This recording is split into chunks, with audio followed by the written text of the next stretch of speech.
So welcome friends. So in this video we will be seeing what is Azure function, what is Azure, what are the big updates here, what are the things that we will cover in Azure functions, and how it is you can say a big tool for building our AI agents. Okay, so starting with Azure, what is Microsoft Azure? So Azure is a computing service, cloud computing service. So what does it mean? It means that you don't need to add your that you need to add your servers, your physical servers. You can only do you can build your web page, you can build your apps, anything you do want.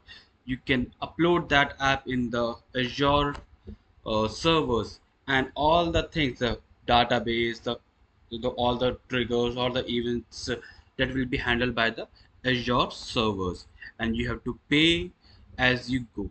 Okay, so it provides you the platform as a service, and it is also scalable, maintainable. You don't need to check your logs again and again. The what is the where is the error? Everything is controlled by the Azure functions. Sorry, Microsoft Azure. Okay, it has multiple things. You can refer Azure documents. Now coming back, we will be focusing on Azure functions.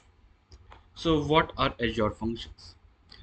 Azure functions, it says, it execute event-driven serverless code with an end-to-end development experience.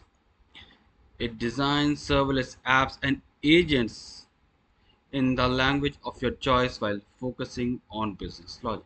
So it has the same function of the Azure. Okay, so what it does, it says event-driven serverless code. That is important. So it means that whenever you need to trigger a function, it that trigger can be possible by the Azure function. Let's take an example.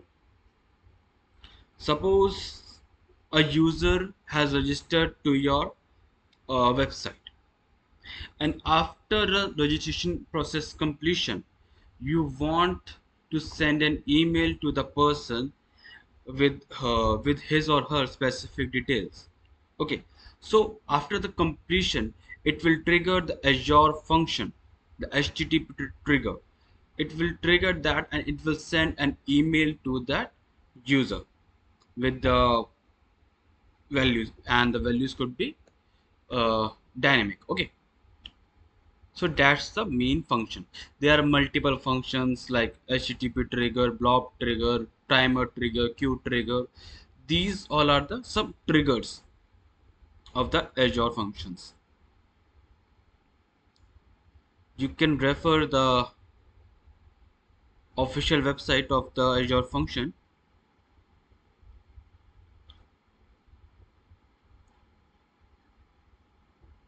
and it also supports AI Foundry. That is the new that Microsoft has launched. It has a lot of AI agents like ChatGPT, Claude, uh, Copilot, Gemini, anything you want. It has a lot of things. We will be also looking into that. We will also look into container apps. What all are these? How they work, and we will also make so simple and basic codes so that it could be clear to you what it does. Okay, now coming back, so we will be creating a simple, you can say, a trigger, that is the your HTTP trigger, and see how does it actually work. And it suppose multiple languages, but for now we will be using Python. It suppose C sharp, Java, JavaScript, PowerShell, TypeScript, Python. Okay, and we will use Python. So what it says we have to install Azure Function Core tool first. Okay, and then we need to run it. Okay, let's install our core tool first. Let me go there.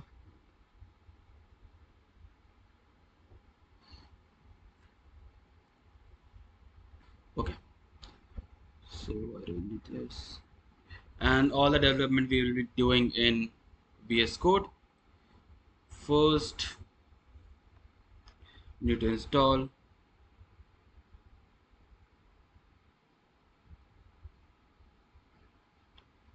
You have to install this. You have to run this command npm I dot npm install G for global Azure function tools and unsafe perms to that is for the Linux and Mac. For Mac you have to run this and then click on enter. After that you have to run this command as well to install ADZ. Okay, then you can check for the version where the version is there, what version is there. It will say around 18 point something like that. Yeah, 1.18, sorry, 1.18. You can also run this on PowerShell, that ATZ command. This one, let me show you. Yeah, this one. Sorry, you have to run this on PowerShell, not there. You can run here, but it would be more helpful if you run it PowerShell. Okay. Now coming back, what it says, you have to run this command. Copy it. So the folder name will be my project folder, and work time will be the Python and model v2. There are two models, the classic and the model v2. There's version 1 and version 2. So what's the difference? So version 2 has the more uh, clean code, readable code, more structured than the classic code. You can also try it, but it has a new version. So I'm using the new version. Just click on the enter. It, you can see it will create a new folder name as the my project folder. It has all the required files and folders for our project. Okay, you can see we have a function app. Okay, so now what we need to do, we will be using creating HTTP trigger.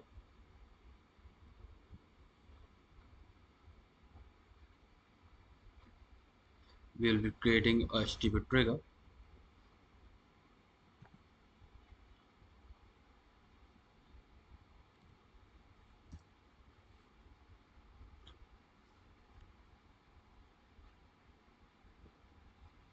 It is asking the language, so we will be using Python. Now it is asking me the auth level. So what is auth level? So auth level is basically the security layer. So there are three levels: the function, anonymous, and admin.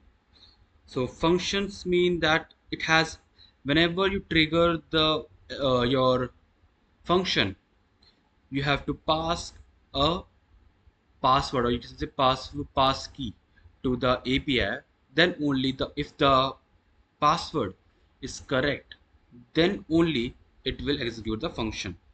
Anonymous means it does not have any kind of you can say security level. We do not user don't have to pass any kind of password or any key to the API. So it has the least amount of the security. And the last one is the admin. Admin has the highest amount, highest level of, you can say, security. It has a master key that only the admin knows. For the time being, we will be using anonymous, and our HTTP template has been generated. This this is the HTTP trigger. It says our if we have name in our URL, it will say hello that name. This is the HTTP trigger. If we didn't find any name, it will say HTTP executive, please pass the name in the query string or request body for personalized response. Okay, Let's run it. For running, we will using function start.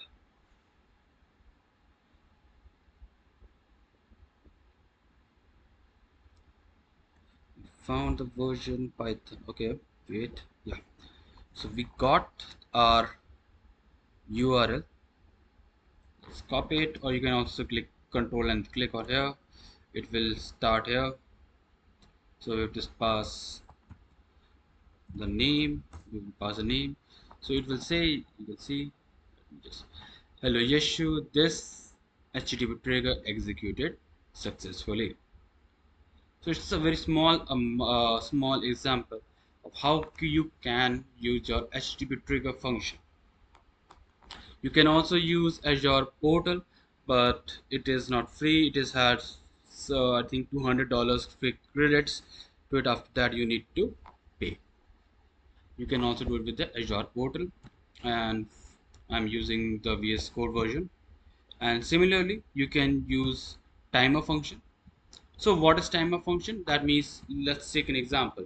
Suppose you have to update your website, or you can update your you have to uh, check your some kind of checking list that your website is compliant, like all the security layers, all the presentation, or the other layers. So what you do a weekly checklist. You do a weekly checklist.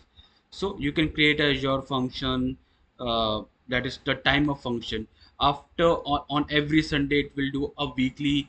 That function will be triggered every Sunday at 10 p.m. to 2 a.m. XYZ and XYZ time, and you can do that. It will automatically trigger at that particular time. Okay, sometimes what happens that big companies, they need to restart their servers, or you can say maintenance purpose. You can you see some several times they are on a specific period.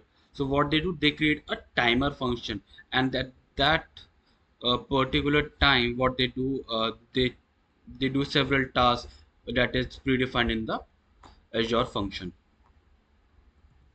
Now coming back, now we have queue, storage trigger, and you can create this as well, but I'm not doing this now.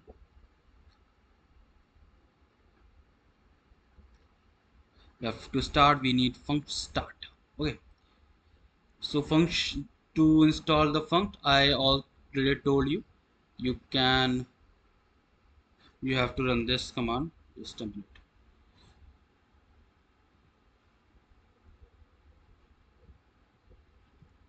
You have to run this command to install func command. That is function, short on the func. Yeah, it's HTTP trigger, event grid, and non-HTTP trigger. So HTTP trigger do have a lot of you can say variants. It's post, get, put. If you want to learn about that, you can go here. And for the Python, we are using Python. We'll go to Python. It will give you the HTTP trigger development CLI, and it will show you that just a minute. We have HTTP get, we have HTTP post. These two functions are there. You can also deploy your uh, function to the Azure cloud.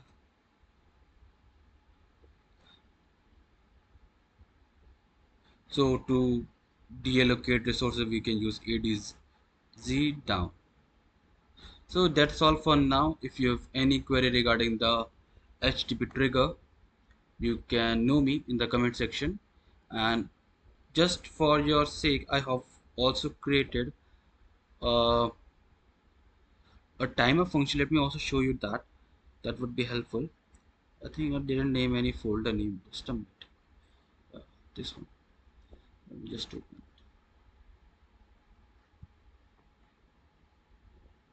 Yeah, this is it. I was practicing the timer function. That is a timer trigger. So what is says it has multiple parameters. The first one is the second one is of minutes, the third one is of hours, and likewise this one is the on which day of the week, on which week, on which week of the month. It's several like this. Okay, I'm not sure about the last three, but the first is second, minutes, and hours. You can check on the official docs of the Azure function. So it's something like which week, which month, something like that. Okay, so we have it. This function will run every 10 seconds, and it will say the timer is past due, and if and it will also log that Python timer trigger function executed successfully, and can also add if my past due is not there, I can say uh, not required, something like that. Okay, let me just quickly run it so you can have an idea. So funcs start. Okay, so it is available. It's because we are using it here. Let me just quickly go there and just control C, and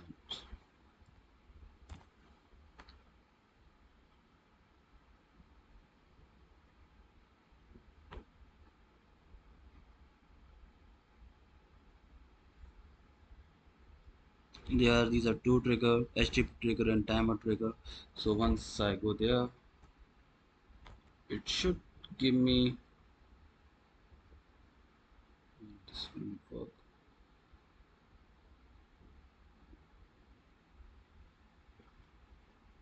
This should work. Okay, it's not working. But it's not working?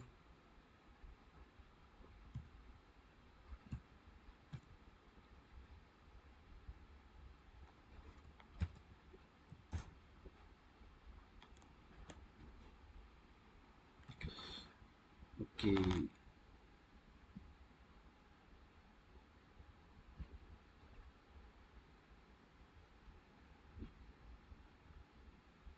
it says Python trigger request process. So it's every 10 seconds has been called. It's the same one here. The Python trigger function executed. The timer is passed. It should also be logged here. Let me see.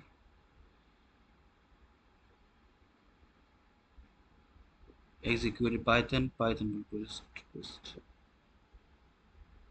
So it is running, but it has some error. It is because you need something like a virtual environment. It does not have a virtual environment. I haven't set up the virtual environment here, so I think this is some kind of security policy here.